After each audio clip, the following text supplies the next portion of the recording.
hey, how are you? Hey, how are you, team? Hi, team. Good. Thank you for your time, for being able to interview you in the name of the Hispanic investor community of Share Token. Oh, you're welcome. Thank you. My name is Emile, the CEO of Profit for Life. As you know, I'm running the Spanish community, and this is Catherine. She's going to help me a little bit with the question because her English is better than mine. And also, you can say hello. We are here, almost 500 people. Wow. Yeah. So say hello. Yeah. So say Hey, everyone. All right. So, you ready for the question that people have for you? Yeah, let's go ahead. Let's go. All Let's right. start. Let's start with the question. So, first question. Would you like to tell us a little bit about yourself and why you started the Sharering to begin with? Well, so, I mean, it's been a very, very long journey for me. I started my first company in around 1996 while I was working for a video game company. And what I was doing was actually training people how to use the internet. So I rented out a spot at one of the universities, a room, and trained people how to do the internet, use the internet.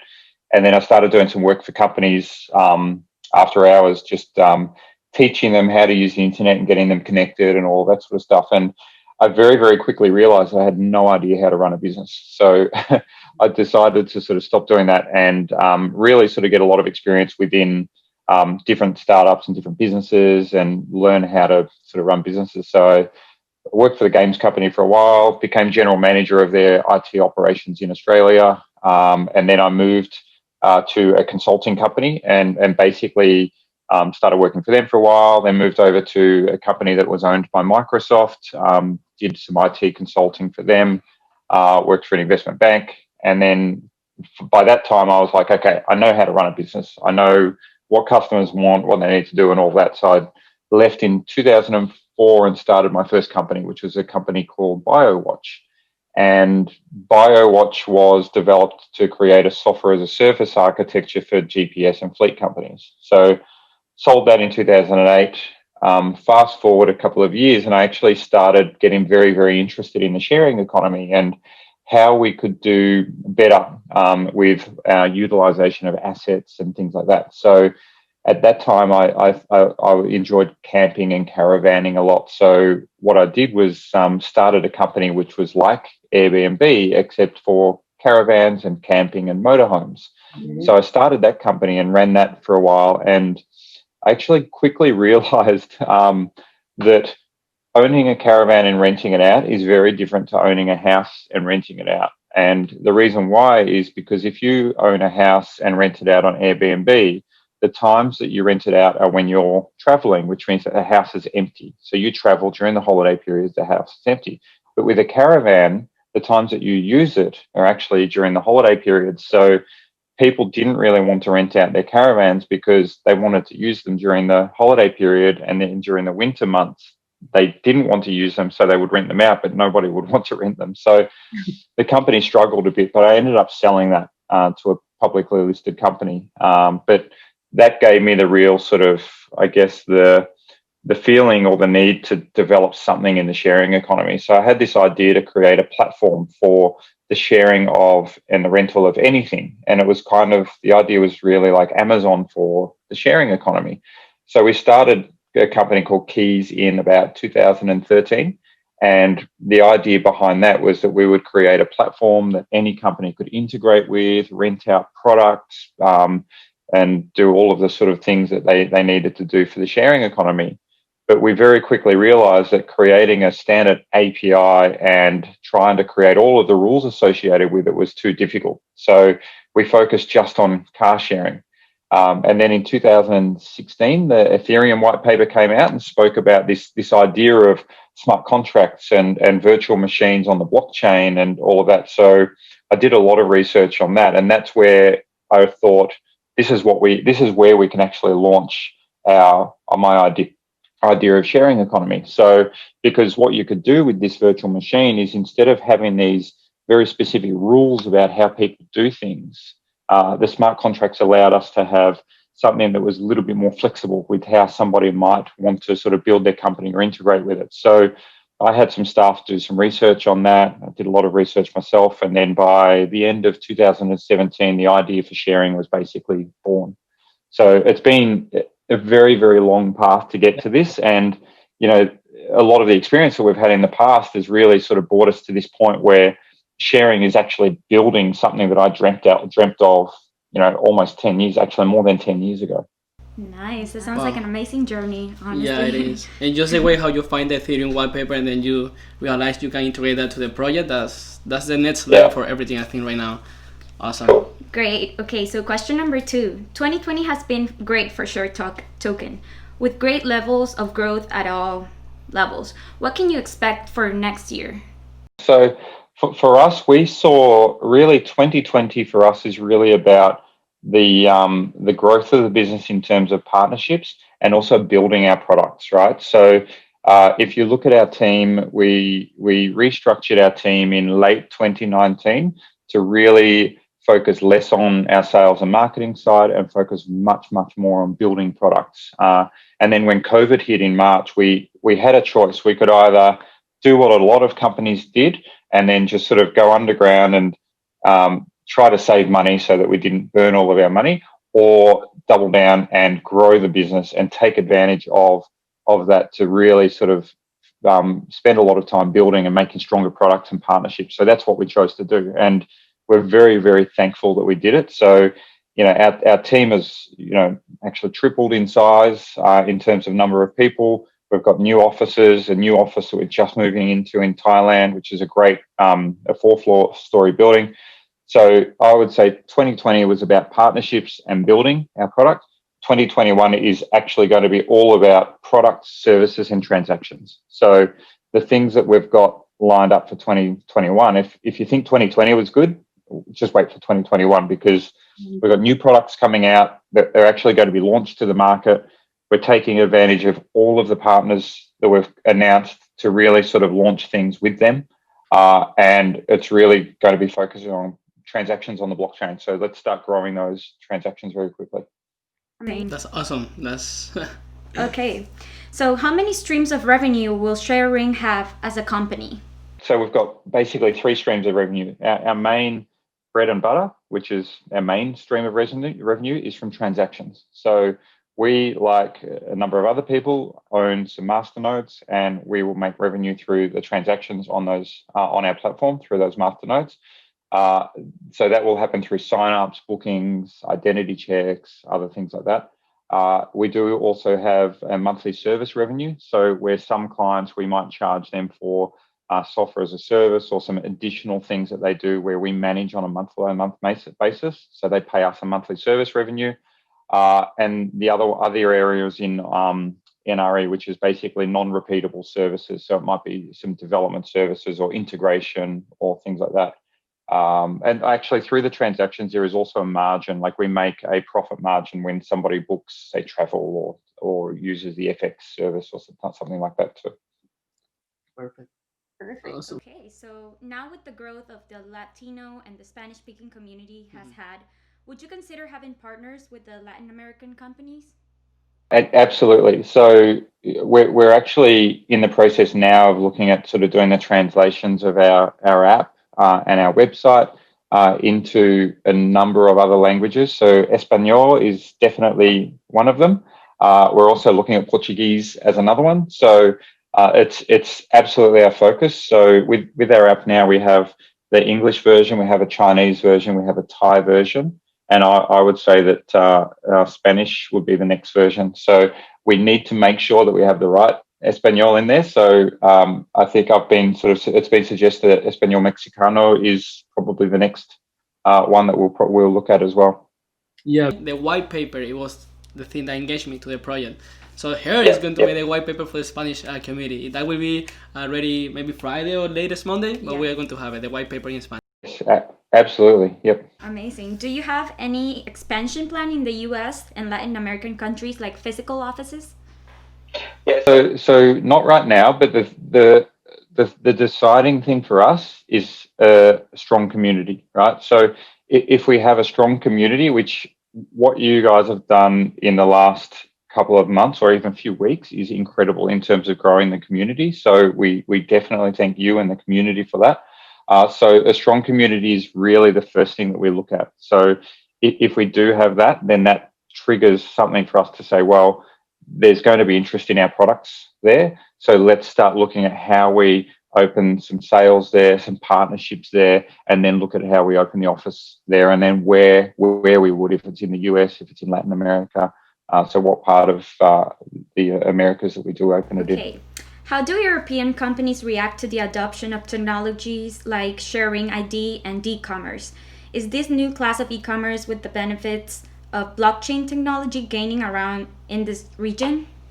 It's a very good question. So Europe is a very, very good country for distributed commerce applications, and part of the reason why is Europe seems to be generally against big business, like big business having too much control. Mm-hmm. So when you look at the likes of Amazon, I think there's also a preference to have alternatives that help the smaller businesses grow, right? So there's a lot of small businesses that are struggling because of COVID-19. So we feel that this type of distributed commerce platform can help those small businesses to really find a voice again and actually start growing again. So, yeah, I mean, the feedback that we've had of people messaging us saying, hey, we want to do distributed commerce in our area is incredible. And I would say 80% of that has actually been in Europe, and the remainder in other parts of the world, including Southeast Asia.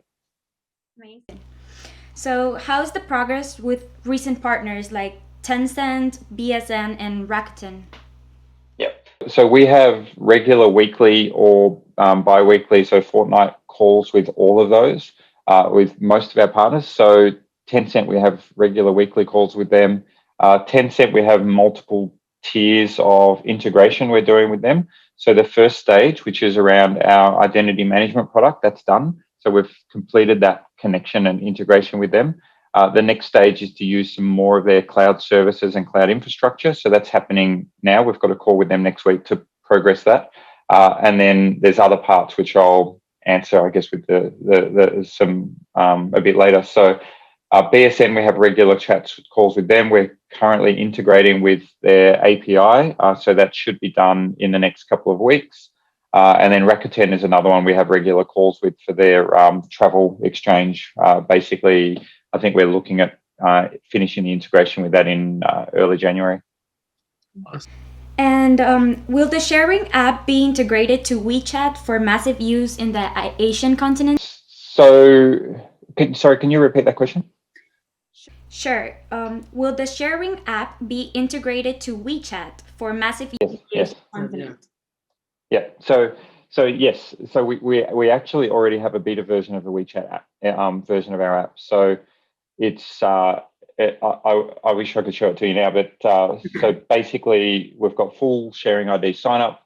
We've got payments in there. We've got some bookings in there. So that's, for us, it's working, and it will be launched pretty soon after the main app. So yeah, we've got a team that's in China, our development team, which is based in a place called Shenyang, which is in the western part of China, that is focusing very much on that. Amazing. So if I am outside of the countries where Sharing services are functioning, could we still download the app and take a look at it? Definitely, yeah. So we're going to have no country restrictions on it. In fact, the identity checks that we do as part of Sharing ID is global. So you could use identities from most places in the world. And when you go into the app, you can select the country, and then you can select the type of ID that you're signing up with. Or we also have an option that internally we call it a skinny ID, which means that you can bypass that ID check part and just get into the app, have a play around, look at the distributed commerce, look at some of the travel booking things and some other fun things that we're adding to it as well. Amazing. So is there any country right now using the Sharing passport ID? So on a production scale, no. We've basically been going through a number of pilots. Some of the pilots that we were doing are basically on pause now for either production rollout or the next stage of the pilot. So I think for us, we've learned a huge amount during the tests that we've done. And some of the things that we learned through that really are around how we do the ID and how we use the ID and how we authenticate people's passports and identities and other things. So we stopped some of the tests that we did a couple of months ago and actually went back and changed the design of a lot of our identity management products. So what we were doing before is when someone created an ID, Sharing would go out to identity services to validate them, and then we would actually put using the blockchain an authentication on that ID to say, yes, this is valid, right? But what we found was it was better for, instead of us to do it, which creates a risk for us, but it also makes us a bottleneck, which means that, we slow the process down by doing that authentication. So we've changed it now so that third parties can actually be involved in it and authenticate IDs themselves. And that's opened up a lot of other potential opportunities for us, particularly around things like COVID testing and those ones. So what we can do now on the platform is we can sign up, say, a COVID test center as an authority to be able to authorize certain documents. And when they look at, say, an ID or they do a COVID test, they, as a signer, can actually authorize and say, yes, that test is actually successful, put that on the blockchain themselves, and then send you the test results so that you have it in your identity wallet. And then when you basically use it to get on a plane or something like that, they can say, oh, test center ABC was the one that did this. Yes, we support this test center, so tick, so we'll allow you on. Or maybe test center XYZ did it, and they say, well, we don't support that test center, so you can't get on. So it creates flexibility in our platform with that. So it means that, we can have any types of identities that are signed by different companies, and the receiver of those identities can decide if they approve those or accept those or not. So it's, what we've done over the last few months in terms of that rework is actually quite, it's very, very powerful in terms of how our product's going to scale. Amazing. What is the status of the Sharering rollout shop in Thailand? And can you give us more details about the partner that is helping you with the implementation? Sure. So we're ready from a technology perspective. We're just doing some, bug fixing and some testing at the moment with the partner. We initially thought let's launch in December, but they've decided that they don't want to launch in December because it's the busy period. So if you do a soft launch in a very, very busy period, you're basically setting yourself up for failure.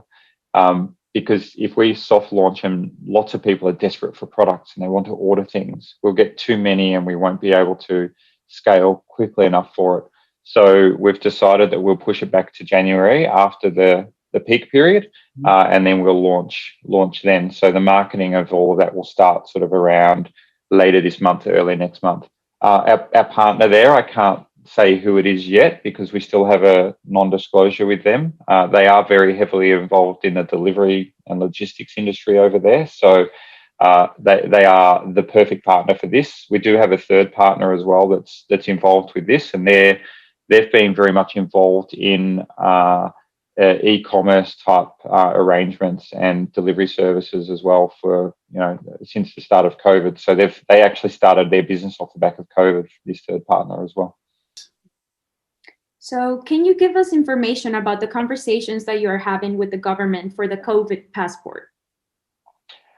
So in terms of I can't give too much information. So generally, we actually try not to do non-disclosure agreements or confidentiality agreements with our partners and all of that, but they often put them in front of us because they don't want to share too much information. So we are talking to a number of governments like ministries of tourism and then ministries of immigration for both travel, to open the borders for travel, but also for immigrant workers as well. So there are some extremely advanced discussions happening around there.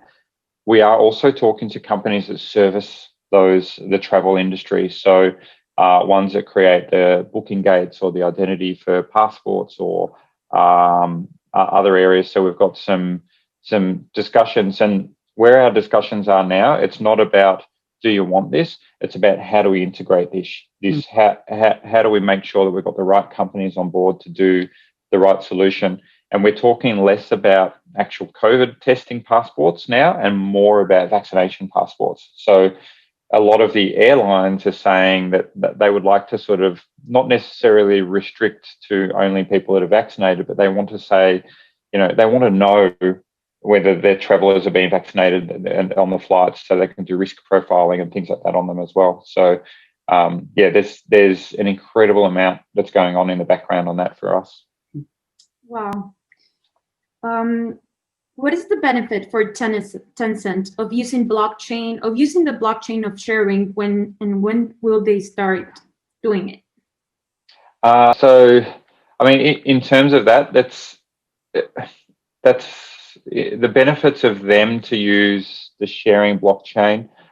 So they've got the area of Tencent that we're working with. They've got a lot of interest in how they can partner with companies like us to obviously help increase the utilization of their own services as well. So it's really a two-way relationship. So we work with them on some opportunities where they see a benefit, not necessarily for Tencent, but for their customers and partners to use our platform, but then also use more of their platform too. So in terms of that relationship, I think the question is probably more towards what's the benefit of Tencent's existing partners and clients to use Sharing's platform, and that's where we're being introduced, which is a much better arrangement for us because it gives us exposure to a lot of customers, and then also having Tencent assist us with that sales process is huge for us because it's walking us into opportunities that we could have never dreamt about before. Amazing. Will the next infrastructure partnership be bigger than Tencent, or is it already negotiation? Wow. I mean, Tencent's like one of the 5 largest companies in the world. So how can it be much bigger than that? So, I mean, I think it goes back to one of the first questions that you asked, which was, what's in store for 2021? And I think 2021 for us will be less about announcing these great big partnerships and more about saying this is what we're doing with the existing partnerships, and this is how we're actually growing and releasing products and platforms. So people now that they love hearing about partnerships, right? And that's a big thing, but they also want to see products and they want to see transactions. So that's really where our focus is towards now. Awesome. Okay. Are you planning to list on Binance soon? Would Sharering ever consider listing on the stock market? So in terms of listing on Binance, that's often up to the exchanges as to whether they list us. So there are ongoing discussions with exchanges about sort of listing and all of that when the right time to list is. So we do get approached by exchanges all the time. I can't say whether Binance has or not. In terms of listing on the stock market, it's a good question. I mean, as a company, as a token-based sort of company, the growth of our organization is really based around the transaction volume and the utilization of those tokens. So it would be an interesting sort of concept to list on the stock market, but I don't think that the structure of the business would really support a stock market listing. It makes more sense to be driven by the actual tokens. Exactly. What is your vision for Sharering in the next 5 years?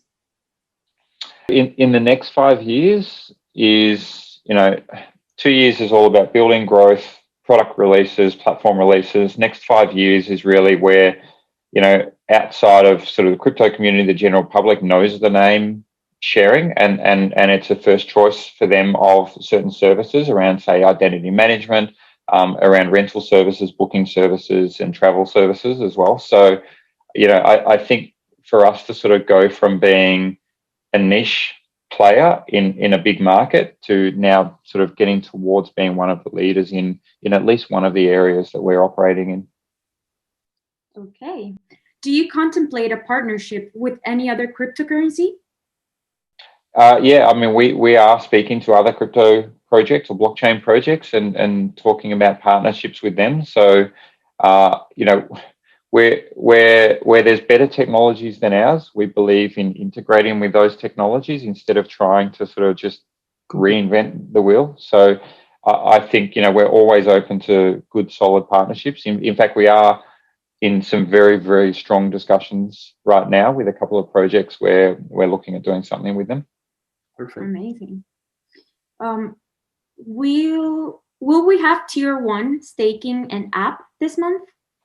So staking is ready. App release app's pretty much ready. We're just working with our marketing team on the launch of that. So we are going to open up to a closed group, an invite-only group over the next couple of weeks where they can start downloading the app, using the app. I think staking might be in the app.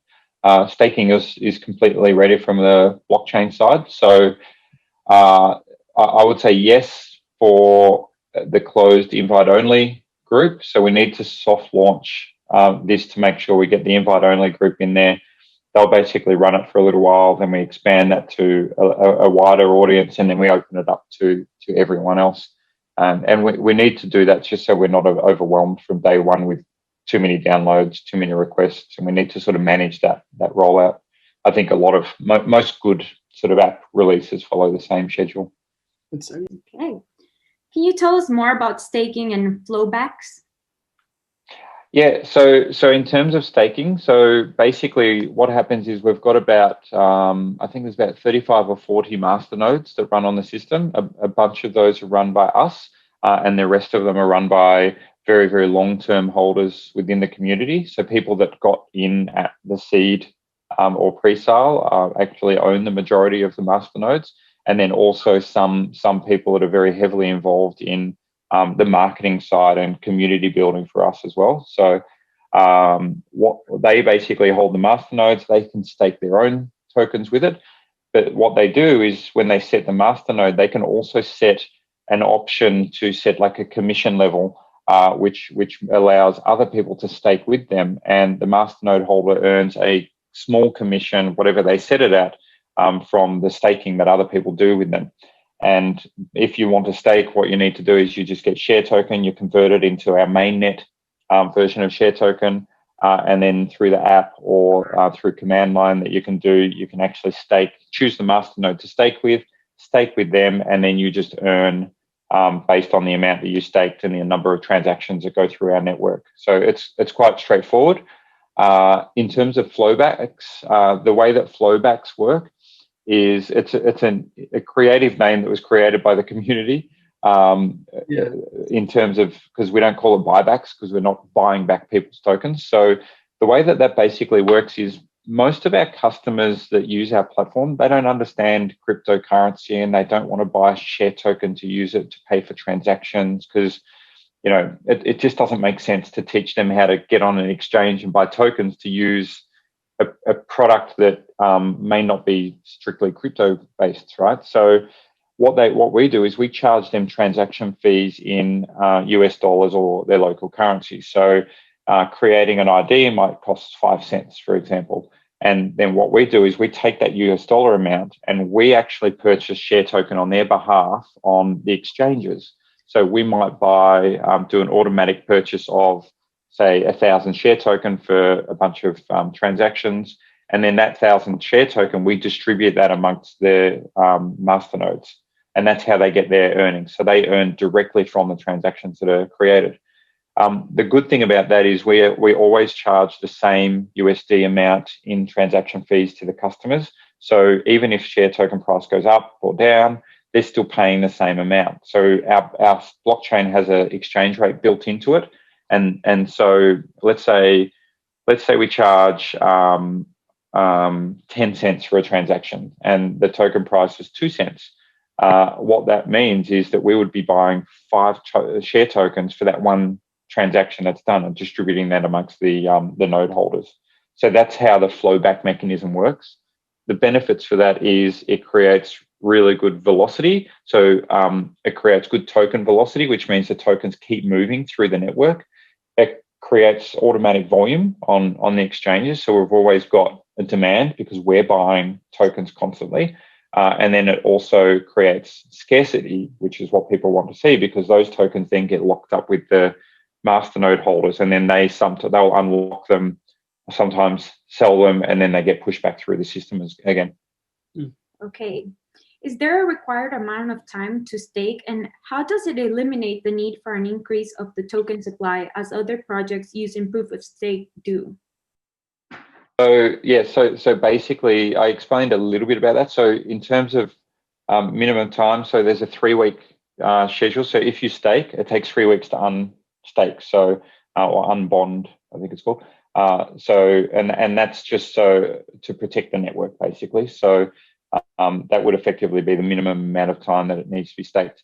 In terms of making sure that we do still have tokens going back into the system, the way that we do it is the master nodes are disincentivized. So they're basically told it doesn't make sense for them to stake too much, because the more they stake, the less their overall earning will be. So if you have, say, 10 master nodes and some have staked 2 million tokens and then one has staked 10 million, the earnings of the one for 10 million won't be 5 times as much. It might only be 2 times as much, because the more you stake, the less you earn. So there's actually an incentive for them to put tokens back into the network instead of just staking everything that they've got, which will keep the tokens flowing in the network. And it stops tokens being, everything being basically locked up in the master nodes. And we can effectively force that from happening as well. Great. So does Sharering have token burn planned? No, it doesn't make sense for us to do that. The number of tokens that we've got on the network is by design for us. So we're forecast sort of 10 years plus in advance to sort of make sure that we have a good volume and velocity of tokens to for the network. So if we burn those tokens, it just doesn't make sense for us to burn them. You know, for ones that have inflation, I can understand why they burn tokens. It makes a lot of sense because their inflation might be higher than what the growth of the platform is. But for us, it's not that problem.